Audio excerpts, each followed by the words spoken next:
conversei com o Senhor, perguntando: Senhor, o que tu queres falar com a tua noiva? É sempre uma grande responsabilidade falar da palavra do Senhor, porque a gente sabe que não é um livro qualquer, mas é a palavra de Deus que é viva, que é eficaz, é a palavra de Deus que quando nós damos crédito a ela, é a palavra de Deus que quando nós deixamos ela entrar na nossa vida, ela entra e tira o que está de mais, acrescenta o que está de menos, ela entra para dar vida a quem não tem vida, ela entra transformando e fazendo uma grande mudança na vida daquele que deixa a palavra de Deus entrar. Então é bem verdade que tem aquele famoso frio na barriga, tem, porque nós sabemos que não é um livro qualquer, mas é a palavra do Deus eterno, é a palavra do Deus vivo, e é esse Deus vivo que está presente em nosso meio, tão certo quanto o amanhã, tão certo como o ar que nós respiramos, tão certo como quando nós deitamos, dormimos, levantamos, e mesmo diante de um sol quente, nós conseguimos chegar até aqui, porque é esse Deus vivo que tem nos sustentado. Você chegou aqui porque esse Deus vivo te sustentou. Você chegou até aqui porque Ele tem te sustentado. E o Espírito Santo começou a palestrar comigo. Eu falei: Senhor, o que tu queres falar comigo nessa manhã de quinta-feira? Embora essa passagem seja uma passagem bem conhecida, né? Mas o Senhor falou comigo dentro dessa frase, desse versículo 35. Quando ele falou: passemos para outra margem. Uma passagem bastante conhecida, quando Jesus ele apacigua uma grande tempestade, elimina a tempestade. Sempre quando uma passagem, quando Jesus opera o milagre, é lindo, dá vontade de chorar, porque nós sabemos que não é uma historinha, não é um conto de fada, nós sabemos que foi uma história real, que verdadeiramente aconteceu, e quando sempre que nós lemos, nós sentimos, pelo menos, eu sinto a presença do meu mestre, porque eu sei que foi algo verídico. E é linda essa passagem quando Jesus acalma a tempestade. Mas o Senhor, o que Ele palestrou comigo para nós nessa manhã é: passemos para outra margem. Louvado seja o nome do Senhor. E essa passagem, aqueles discípulos, eles tinham um objetivo: era atravessar do outro lado. E ali eles declararam: passemos para outra margem. E nessa manhã o Senhor nos pergunta: qual tem sido o nosso objetivo? Qual tem sido o teu foco? É bem verdade. E sempre quando nós almejamos alguma coisa, sempre surge alguma coisa para tentar a gente sair do nosso foco. E na nossa vida espiritual não é diferente. Principalmente quando o nosso alvo é chegar aos céus. Quando o nosso foco é chegar no reino dos céus. E aqueles discípulos, o objetivo deles era chegar do outro lado. O teu objetivo é chegar ao reino dos céus. E nessa manhã o Senhor fala: não perca o teu objetivo, o teu foco. Vai ter a tempestade, vai. Quando aqueles homens entram no barco e vai em alto mar, antes de chegar até do outro lado na marcaria, é onde surge aquela grande tempestade. Versículo 37.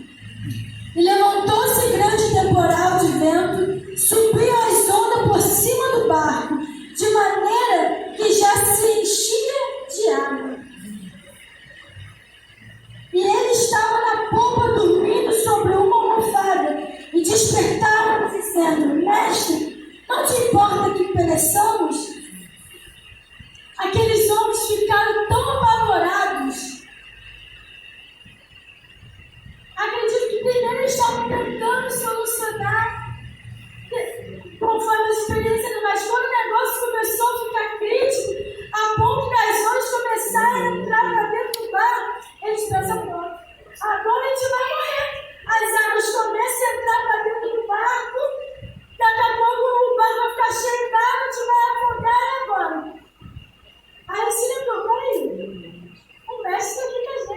Jesus chega no barco.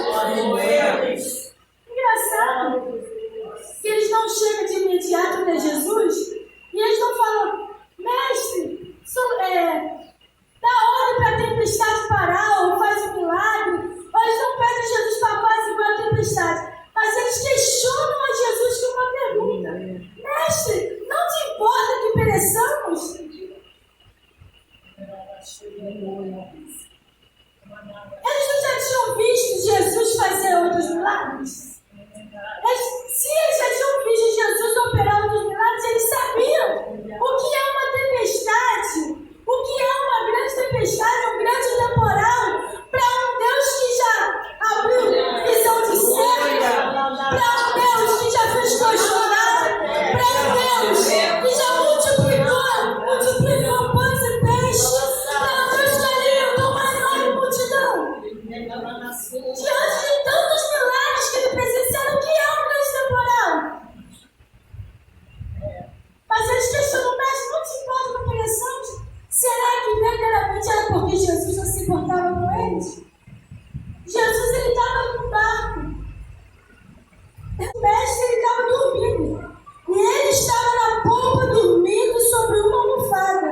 E despertaram dizendo, mestre, não te importa que pereçamos? Jesus estava lá, pegou uma almofada, estava descansando, dormindo, só esperando o momento de ele chegar lá e falar com ele. Ei, Jesus, ele está dentro do teu barco.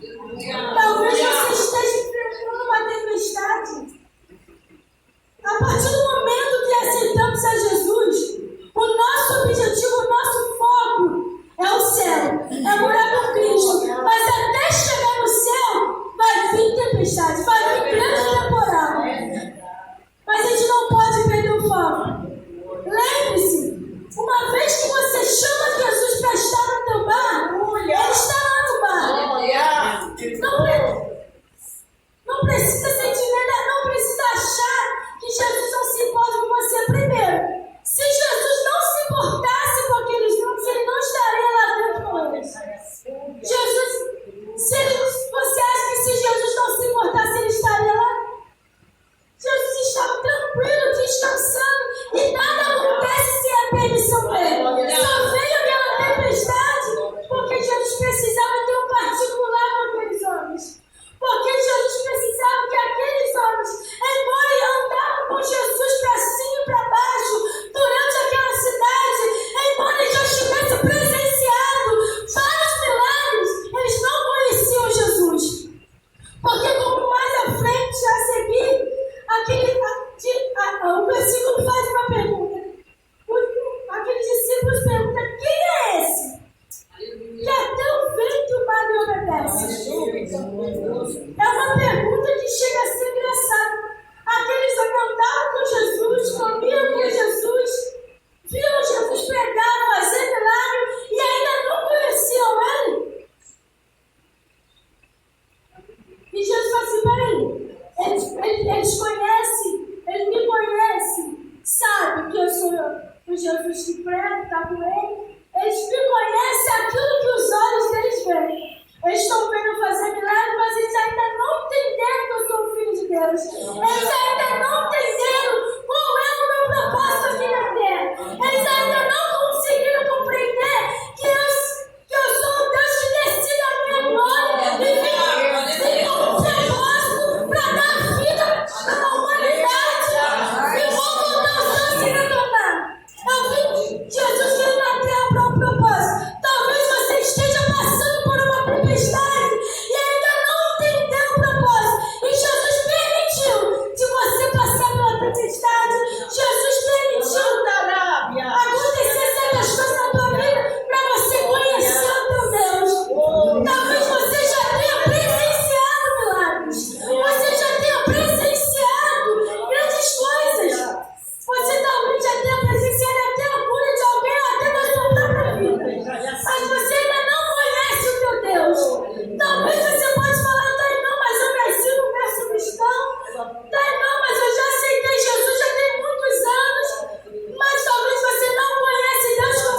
Aí eu volto. O primeiro versículo foi lido. Passemos para outra margem. Qual tem sido o teu objetivo? Qual tem sido o teu foco? Se vai fazer você sair do foco, se vai te tirar do propósito, abra a mão.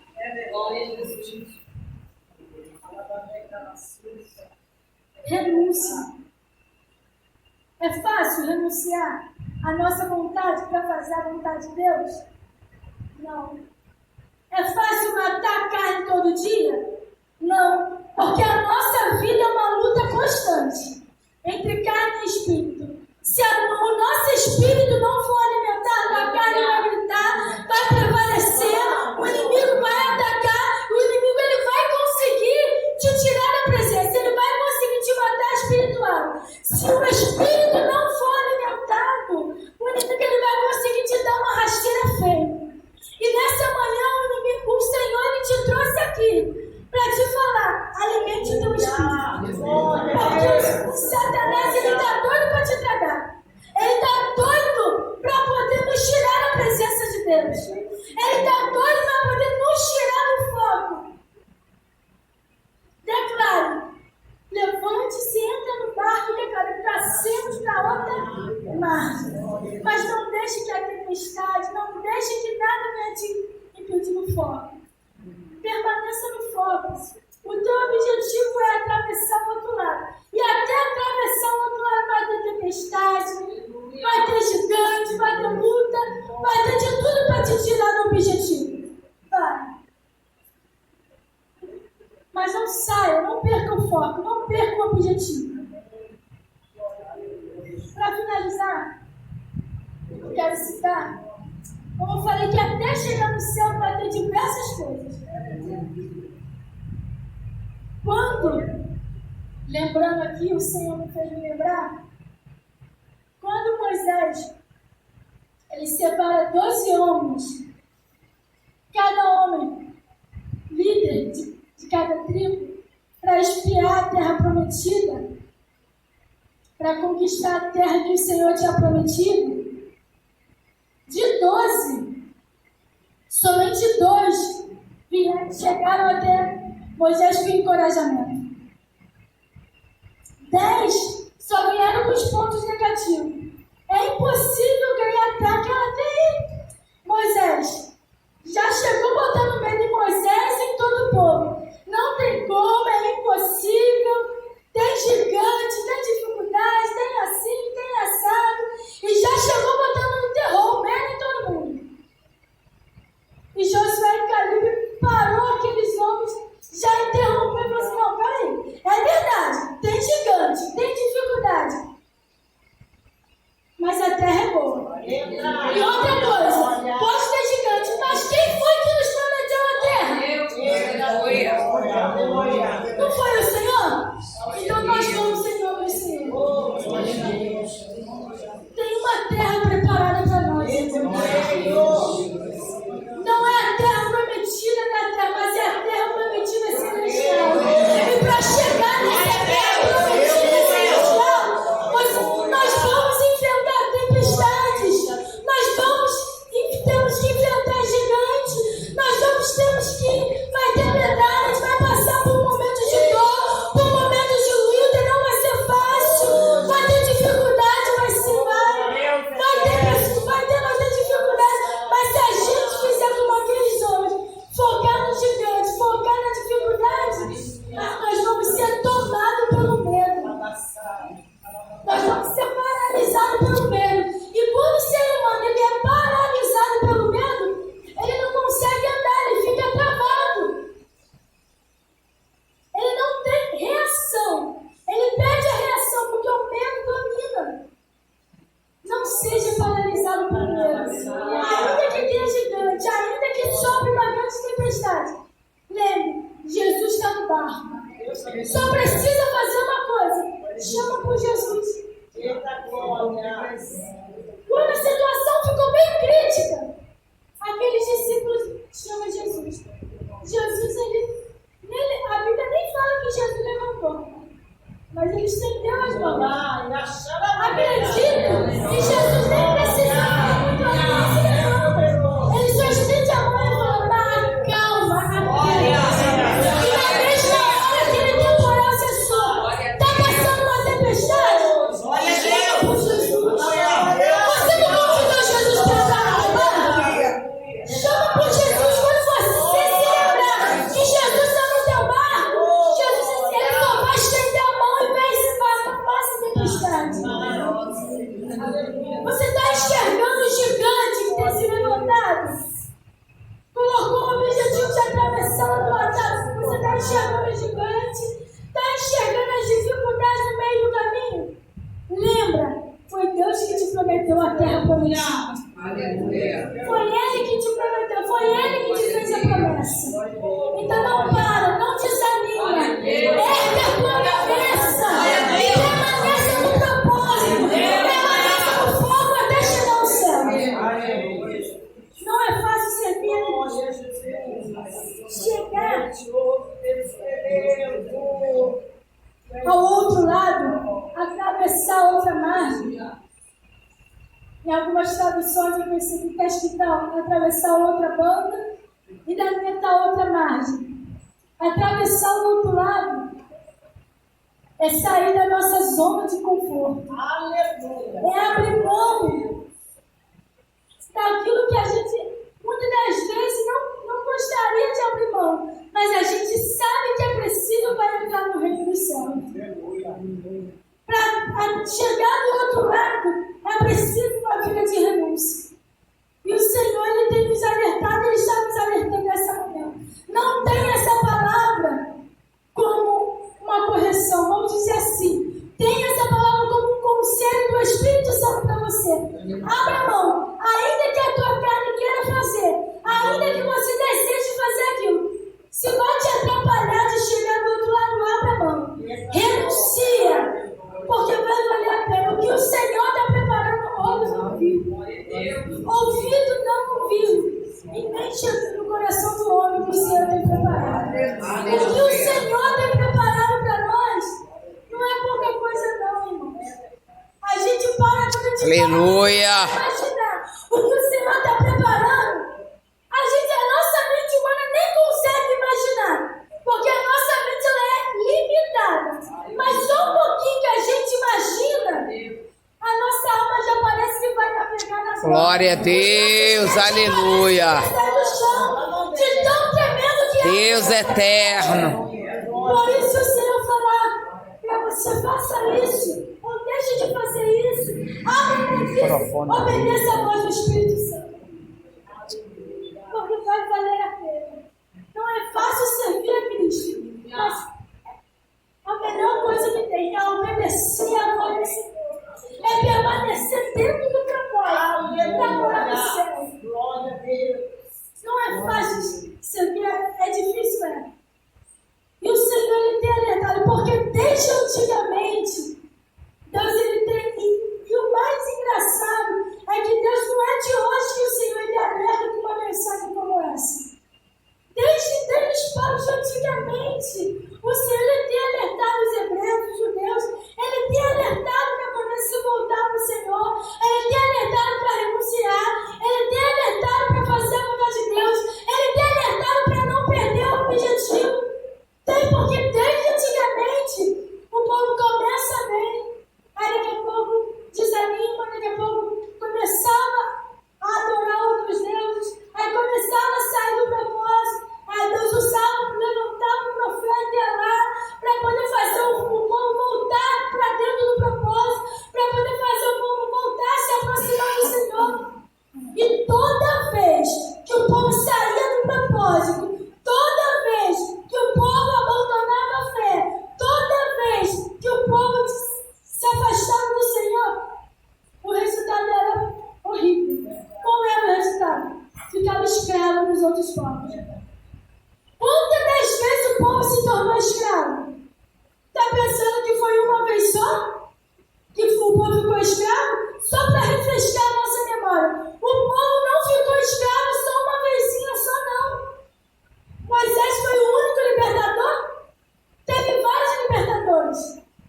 se afastava de Deus, começava a ser influenciado pelas outras ações, começava a cultuar outros deuses, começava a se abandonar a fé em Deus. E Deus sempre, antes do povo se tornar escravo, Deus avisava. E o povo ignorava a mensagem, Deus permitia se tornar escravo. Aí quando eles se lembravam que existia um Deus no céu, que já libertou uma vez, aí a congregação se unia para poder clamar ao Senhor. Aí Deus enviava o nome do pecador. Depois de Moisés levantou Timeu, Deus levantou Eude, e assim foi levantando outros novos libertadores, outros juízes, para poder libertar o povo. É diferente a nossa geração. Nós só não ficamos escravos como outra geração, porque Deus ele desceu da sua glória. Glória a Deus. Amém, Jesus. Só que a graça não é passaporte para pecar. Louvado seja o teu nome, Deus. Não é passe livre para viver de qualquer maneira. A graça não é passe livre para fazer o que quer. Se o nosso objetivo é morar no céu, se nós queremos se encontrar com Deus, lembre-se, nós fomos salvos pela graça, mas não foi de graça. Foi pago por outro preço. Glória a Deus. Que nós possamos dar graça a esse sangue de Jesus que foi derramado na cruz. Glória a Deus. Lembre-se, nós não ficamos escravos como a outra geração. Mas muitos estão escravos. Não estão escravos suas mãos e seus pés, fisicamente. Mas quantos estão escravizados pelo pecado? Porque não abrem mão, não querem ter uma vida de renúncia. Quer servir a dois senhores? Quantos não querem fazer a diferença? Estão escravizados com as coisas mundanas. Mas o Senhor nos alerta. Siga o Senhor, somente ao Senhor. Permaneça no foco de buscar o Senhor. Seja uma geração que é influenciada pela palavra de Deus. Vai ter pecado? Vai ter alguém tentando te tirar do foco? Vai ter tempestade? Vai. Mas lembre-se, Jesus está no teu lado. Se a gente chamar por Jesus, ele acalma a tempestade. Se a gente falar, Jesus me ajuda, ele ajuda. Porque ele Glória a Jesus. de um servo fiel. Deus ele não rejeita a oração de um justo. Glória.